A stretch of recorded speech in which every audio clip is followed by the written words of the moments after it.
All right, so let's jump into what are we looking at now, right? So we've tested your hearing, we've gone through the audiogram, we've explained where your hearing loss is, and now what are our options?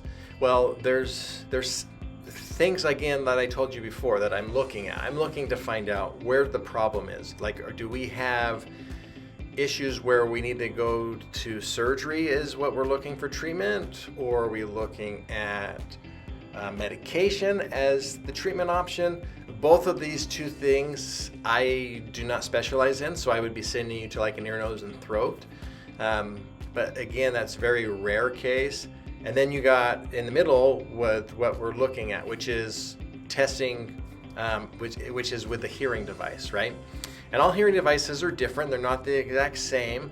So I kind of want to go through and explain what you're seeing in the marketplace, because it can become very confusing, and when it becomes confusing, you don't know what to do, and that confusion can cause you to stop moving forward, which is what we don't want to have happen. We want you to move forward with treatment, but get the right type of treatment. How many times have we've had a problem or issue, and we've gone a certain route thinking that would solve our issue, and it didn't, right? Because it wasn't the right solution for us. And then all of a sudden we did find the right solution. So when we look at the market and hearing devices, there are hearing devices which are called PSAPs, or personal sound amplification devices. These you can pick up anywhere. You can get them at Walmart. You can get them a lot of times online or in a catalog. And they're not hearing aids. They just amplify sound. So it's kind of confusing. But the best way to help you understand what's happening is it amplifies sound equally up to a certain level. So most patients' hearing is on an angle, and because it's on an angle, the higher frequencies are not being met, so you're not getting that clarity. Two, with the PSAP, because it's amplifying everything, you just find that everything sounds even louder, right? It's not like a hearing aid. A hearing aid is like a microcomputer that's in your ears, and what it's doing is it's processing sound over 20,000 times in a millisecond before you even hear it. It's processing, making all of these decisions before you, and what it's doing is it's figuring out what's going on in the environment. Where's the background noise? Let me take some of that background noise down. Let me amplify the speech that the person's closest to us. And it's doing all of these things before we can hear it. So we have these microcomputers in our ears that actually have our audiogram inside of them. So they know, hey, these frequencies need to be louder, whereas these ones don't need to be as loud. So it's more fine-tuned to your hearing. And when we fit you with the hearing aid, we're actually fine-tuning that even more, where you can't do that with a personal sound amplification device. A PSAP is just going to make everything louder or softer, okay? So it's similar to like raising the volume on the TV, but then you're still like noticing, hey, I'm either still not understanding what's being said, or hey, this I can understand now, but everything else is too loud, or people are telling me the TV's too loud and turn the volume down. So I don't recommend PSAPs as far as a treatment option for hearing loss, but a lot of people look at them and they think that that's a hearing aid, and it's not, okay? And then you start to get into like cochlear implants, or bone-anchored hearing aids, surgical procedures where that's being installed in your ears and on your head. Again, that's something I don't specialize in, so that would be somebody else that we would send you to. But it all starts with your testing and figuring out exactly where your hearing's at, okay? So those are the main two different options, and I'm going to talk about this third option. So the government is starting to put in play what's just called over-the-counter devices. They've been going through the process of fine-tuning everything. In 2022, they're supposed to have everything kind of all put together where these devices can start to come out into the marketplace. And what they are is for those that have mild to moderate hearing loss, it's to fit those type of patients. And it's to where you can go in and get it over the counter, or get it at Walmart, or get it anywhere. And then you figure out how to put it in and use it, and you don't really have somebody walking you through the steps to better hearing. You're just they're commoditizing it, so it's almost like headphones that you can go in and adjust and do different things with.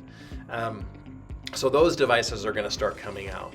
Now there's research that was done in Japan years and years ago, and in the results from this, they found that those that just went and got a device over the counter were less satisfied than those that actually came to a professional and had them do the fine tuning and walk them through the process. So there is a little bit of that. I guess, yes, I'm going to be a little bit biased because I feel like when it comes to your hearing and your hearing health, you do need to see a hearing professional or somebody that cares about you and is going to help you go walk along this journey and help you hear the best that you can. But there's all these people that have hearing loss, and when we start to look at the numbers, just keep going up and up each day. It used to be 35 million Americans had hearing loss. Now it's closer to 46 million, and then that keeps just getting worse and worse. It gets bigger number. It seems like each year. So when we look at from a global standpoint, those that have hearing loss, well, there's only 20% of those people that have hearing loss that are actually doing something about it. And that means we have 80% that aren't doing anything. They're trying to live with it. And if it's if it's leading into Alzheimer's, dementia, all these other issues, then how can we help them seek treatment, right? And they've said that, cost has been a concern, location's been a concern, there's all these concerns. So the government's trying to create this over-the-counter category to where, hey, we're going to solve that issue. So it'll be interesting to see how that plays out. But at the same time, like, they're trying to so there's good things and bad things with the whole situation that's coming out with over-the-counter. And I won't get into all those in this video here, but I just wanted you to know that these are the three main categories, and when we look at treating our hearing loss, the best option is going to be getting a hearing aid and getting it from somebody that's going to help walk us through the steps. So I've also put together kind of a PDF that goes through like what to expect. But again, just to kind of jump back to these different devices, I'm going to show you two devices, and you tell me which one you think is a hearing aid and which one is a personal sound, a PSAP. Okay, so here's one device here. This is rechargeable. Okay, and then this is a different device. So let's see if I can do that. So here's one option. And here is the other option. Trying not to get them to fall out of my hands, right? And the hard part is that a patient sees both of these and they think, oh, well, they're both the same thing. It's a hearing aid, right? Because isn't a hearing aid just a device that's making things louder so I can hear? And it's not. So which one do you think is the PSAP and which one do you think is the hearing aid? Okay, so if you guess that this right here is the PSAP, you're correct. And yes, like I said, it comes rechargeable. This is like $30 at Walmart for each side. What ends up happening is a lot of patients will purchase this and then they leave it in a drawer because they find that it doesn't help them hear, right? That's because it's not a hearing aid. This is an older hearing aid. And I'm going to show you here just so you can kind of see. So there's actually a tube, and this is a really, really old style. So for the last probably 15 to 20 years before, so 15, 20 years ago, they came out with a different type of receiver. It actually has a wire that goes to a speaker, and that's what's more prevalent today. But the older technology was just a tube. And the problem I had with the tube is that if it got kinked or if it got filled with wax or something like that, then all of a sudden, like, you weren't hearing as well. And then you just put new tubes on. So that's something that's changed a lot in just the past 10 to 15 years. Now we have hearing devices that look like this. So this right here is a hearing aid. Okay. So this actually has a wire, and that wire and I'm trying to block it so you can see it a little bit better. That wire goes down into a speaker, and that speaker is what sits inside your ear. And there's different tips or domes that can go on the end. But when we look at it, okay, this is what it looks like inside your ear. And it can come in different shapes and sizes. This is a rechargeable, so they do come in a rechargeable option as well. When we go to this other style, it just was really big. Like, they used to make them really big and bulky, and now they're just a lot smaller because of the nanotechnology. But you know, as you can tell, usually if you're looking at the person right in their eyes, you're not really gonna see anything. But if I get closer here and I kind of turn my head, what happens is with this old tube style, they really just stick out and they become more noticeable. Whereas when we look at the hearing aid, it's just a thin wire that goes along the side. So I'm gonna just kind of show you here. That's what it looks like. So it looks like behind. So behind, that's what it looked like. Different colors that it does come in, so it's not just this dark gray. And I'm looking to see, again, we're gonna blend it in with your hair, blend it in with your ear. So that's one style. And it really depends on where your hearing loss is. For my patients where they have really good low frequencies and the high frequencies is where it's the worst, we're looking to go with something that's up over the ear. If it's something where the low frequencies have dropped quite a bit, then we can go to a custom device. And when you look at hearing aids, there's mainly hearing aids that go up over your ear, and then there's hearing aids that are custom fit inside your ear. Those are the two major styles. The other style that goes up over your ear looks like this. And I don't have all of it because I don't wear it, but there's a tube that comes down into a big ear mold. And this is like a superpower BTE that comes down and comes into here. So if you're at the very bottom of the audiogram, right, we need to put a lot of power in, or you have a lot of ear infections or things like that, then we're going with something that has a little bit more power. So then I would be recommending something like this. But these are all the things that I'm looking at when you come in for your appointment. Then as we jump into the different devices that are custom to your ear, we come to these. So, okay, there's 3 different sizes. Again, we have the largest size and a medium and a kind of a smaller size. And most people are used to seeing these because when they came out with the custom hearing devices, this was the style they came in. Back in the day, we had a screwdriver. We would go in, make the highs high or the lows high when everything was analog. Then everything started turning digital, again, 12, 15 years ago. And now what's happening is you have, like I said, mini computers inside your ear. So now we're programming everything through the computer. And now with the advancement in technology, we can now make adjustments and stuff over the internet while you're at home, which is pretty cool with the remote settings. So some devices don't do that, some can.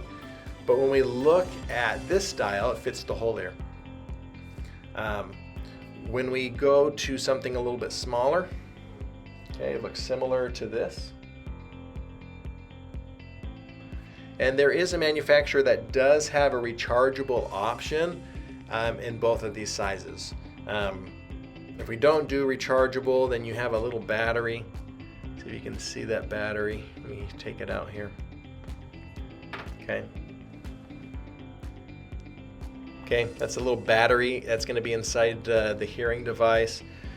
The larger hearing devices, about 7 to 10 days is how long those batteries last. When we go to something that's in the middle, you're about 5 to 7 days.